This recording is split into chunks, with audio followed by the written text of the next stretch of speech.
क्यों बीवी के सामने गिड़गिड़ाया चिंटू। चिंटू की साली कमला की शादी चिंटू के ताऊ के बेटे विनायक के साथ तय हो गई। चिंटू और उसकी पत्नी रूमी नहीं चाहते थे कि यह शादी हो, पर विनायक बड़े भाई सौदान ने कमला के भाई को बिना ब्याज कर्ज देकर यह सब जुगाड़ बना लिया था। अब ऊपरी खुशी से चिंटू और रूमी इस शादी को कराने में जुट गए। शादी से पहले ही कमला ने जीजाजी से अपने लिए एक रंगीन टीवी उपहार में मांग लिया। चिंटू ने दरियादिली से मान लिया, पर जब रूमी ने सुना तो वह जल भून गई। घर आते ही वह आंखें तरेर कर बोली, अपने घर में काला सफ़ेद टेलीविज़न नहीं और तुम साली को रंगीन टीवी देने चले हो। चलो, सिर्फ साली को देते तो ठीक था, लेकिन उसकी शादी में टीवी देने का मतलब है कि विनायक के घर टीवी आएगा। हम टीवी देकर भी बिना टीवी वाले रहेंगे और विनायक बिना पैसे दिए ही टीवी देखने का मज़ा उठाएगा। तुम आज ही जाकर कमला से टीवी के लिए मना कर दो, नहीं तो मेरी तुम्हारी नहीं बनेगी। चिंटू रूमी की बात सुनकर सकपका रह गया। उसे तो खुद टीवी देने वाली बात मंजूर नहीं थी, लेकिन कमला ने रंगीन टीवी उपहार में मांगा तो वह मना ना कर सका। समाज के लोग कहेंगे कि मर्द होकर अपनी ज़बान का पक्का नहीं है, या भी कहेंगे कि वह औरत की बातों में आ गया। सब उसे जोरू का गुलाम कहेंगे।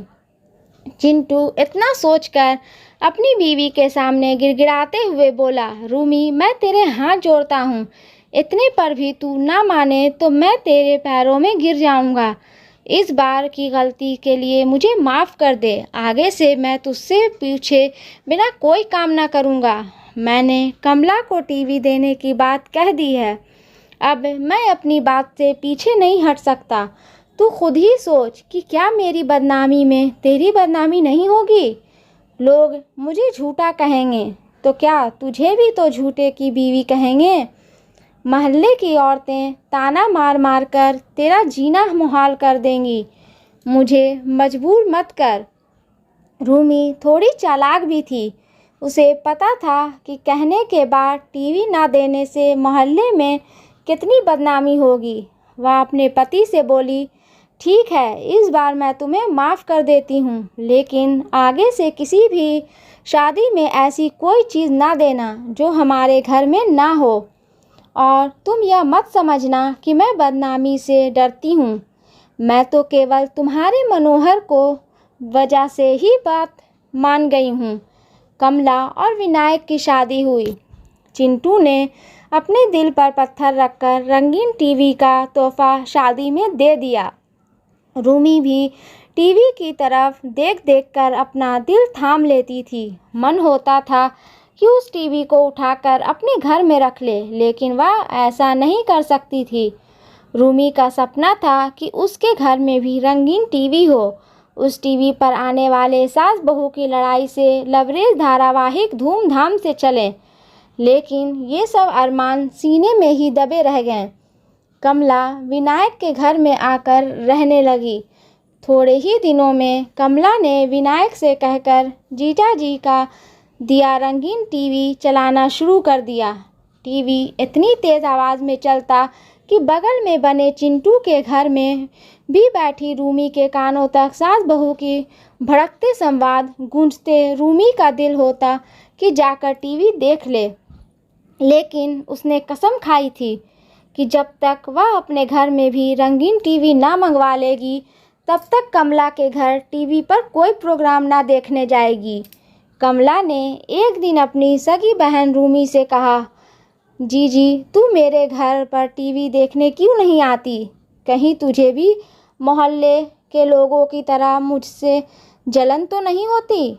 रूमी इस बात को सुनकर खून का घोट समझकर पी गई। उसने कमला को कोई जवाब ना दिया, लेकिन 2-4 दिनों में ही आस पड़ोस की औरतों से उसे सुनने को मिला कि कमला सबसे कहती है, मेरी बड़ी बहन मुझसे दुश्मन की तरह जलती है क्योंकि मेरे घर में रंगीन टीवी है और उसके घर में काला सफ़ेद टीवी भी नहीं है। रूमी इस बात को भी खून का घोट समझकर पी गई। लेकिन एक दिन रूमी का लड़का रोता हुआ घर आया। जब रूमी ने उससे रोने की वजह पूछी तो उसने बताया, माँ, मौसी ने मुझे टीवी नहीं देखने दिया। अपने लड़के से यह बात सुनकर रूमी का अंग अंग जलकर कोयला हो गया। आखिर उसके पति का दिया टीवी उसी का लड़का क्यों नहीं देख सकता।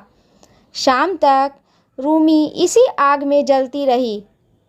जब चिंटू घर आया तो उसने ये फरमान सुना दिया, तुम अभी जाकर उस टीवी को उठा लाओ। आखिर तुमने ये ही तो उसको दिया है। जब हमारा दिया हुआ टीवी हमारा ही लड़का ना देख सके तो क्या फ़ायदा। और वह कमला की बच्ची सारे मोहल्ले की औरतों को मेरी बदनामी करती फिरती है। तुम अभी जाओ और टीवी लेकर ही घर में कदम रखना। रूमी की लाल आंखें देख चिंटू सकपका गया। रूमी को जवाब भी देने की उसकी हिम्मत ना हुई। वैसे गुस्सा तो चिंटू को भी आ रहा था। वह सीधा विनायक के घर पहुंच गया। कमला टीवी देख रही थी। चिंटू को देखते ही वह मुस्कुरा कर बोली, आओ जीजाजी, तुम भी टीवी देख लो। चिंटू थोड़ा नरम हुआ, लेकिन रूमी की याद आते ही फिर से गर्म हो गया। वह थोड़ी देर कमला को देखता रहा, फिर बोला, कमला, यह टीवी तुम्हें वापस करना होगा। मैंने ही तुम्हें दिया था और मैं ही वापस ले जाऊंगा। चिंटू के मुंह से टीवी की वापसी वाली बात सुनकर कमला के रोंगटे खड़े हो गए। वह बोली, जीजाजी, तुम्हें क्या हो गया है? आज तुम ऐसी बातें क्यों करते हो? यह टीवी तो तुमने मुझे उपहार में दिया था। चिंटू कुछ कहता उससे पहले ही मोहल्ले की कई औरतें और लड़कियां कमला के घर में आ पहुंची। उन्होंने रंगीन टीवी पर आने वाला सास बहू का सीरियल देखना था। शायद चिंटू गलत समय पर कमला से टीवी वापस लेने आ पहुंचा था। इतने लोगों को देख चिंटू के होश उड़ गए। भला इतने लोगों के सामने उपहार में दिया हुआ टीवी कैसे वापस ले जाएगा? मोहल्ले की औरतों को देखकर कमला की हिम्मत बढ़ गई। एक औरत ने कमला से पूछ ही लिया, क्या बात है कमला बहन, इस तरह उदास क्यों खड़ी हो? कमला शिकायती लहजे में उन सब औरतों को सुनाते हुए बोली, देखो ना बहन, जीजाजी ने पहले मुझे शादी के समय उपहार में यह टीवी दे दिया, लेकिन अब वापस मांग रहे हैं। भला यह भी कोई बात हुई? कमला की यह बात सुनकर चिंटू सकपका गया। अब वह क्या करे? टीवी वापस लेने में तो काफ़ी बदनामी होने वाली थी। उसने थोड़ी चालाकी से काम लिया। वह गिरगिट की तरह एकदम रंग बदल गया और ज़ोर से हंसता हुआ बोला, अरे कमला, तुम तो बड़ी बुद्धू हो। मैं तो मजाक कर रहा था। तुम मेरी सगी और एकलौती साली हो। भला तुमसे भी मैं मजाक नहीं कर सकता?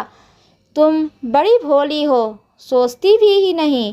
क्या मैं यह टीवी वापस ले जा सकता हूँ? पगली कहीं की। चिंटू की इस बात पर कमला दिल पर हाथ रखकर हंसने लगी और बोली, जीजाजी, तुमने तो मेरी जान ही निकाल दी थी। फिर तुम बिना साली के भटकते फिरते जिंदगी भर तुम किसी लड़की से जीजाजी सुनने को तरसते।